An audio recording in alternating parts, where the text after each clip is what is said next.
Well, he probably won't thank me much for this, but his name comes to mind when you're forced to think of the great womanizers and lechers of the British cinema. He's right up there along with Terry Thomas, if you remember him. But that's not entirely fair. He left all that behind him years ago and has earned himself a new niche as a respected straight actor. Please welcome, you know this guy, I hear him stumbling about, Leslie Phillips.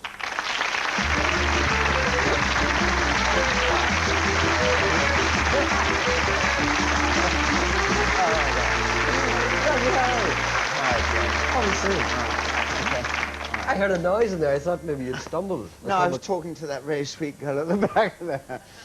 Which indeed is true to form, because I mentioned this in a little lead-up there. I mean, you have got a reputation, deserve it, or deserve it as it may not be, of being, well, a bit of a lecher. Oh, no. I mean, I just like a good time, you know. Isn't that the same thing? Not really, no. I mean, I get paid for it. But very early on, I've got this image of you. Every time you see an attractive young lady, you just look her up and down and you go, hello.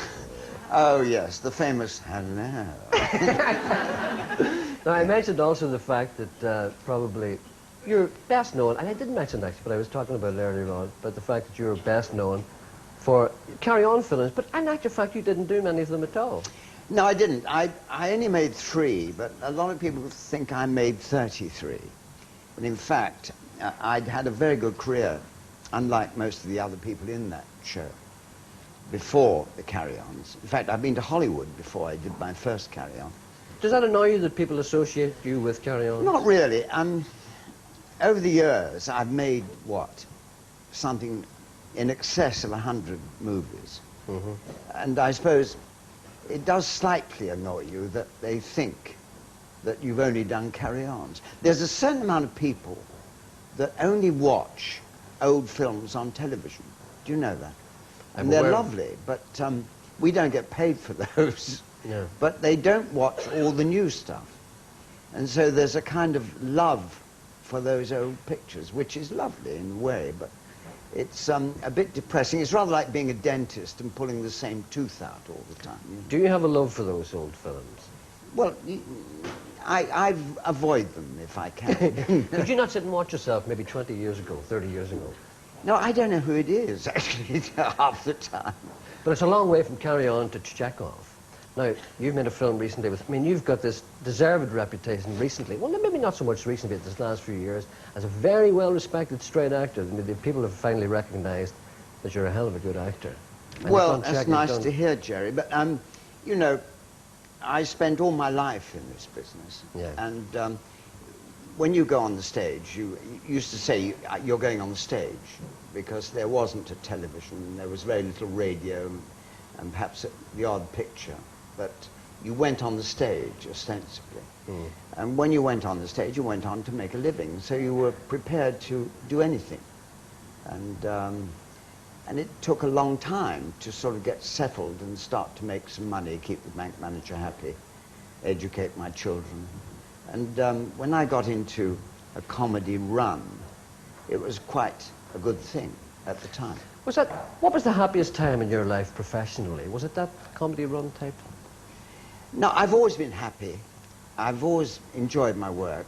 I hate learning, of course. Learning lines? That's the bit that we have to do. Learning lines? Yes, I hate that. I couldn't do that either. No, but there's a kind of fear that grows here.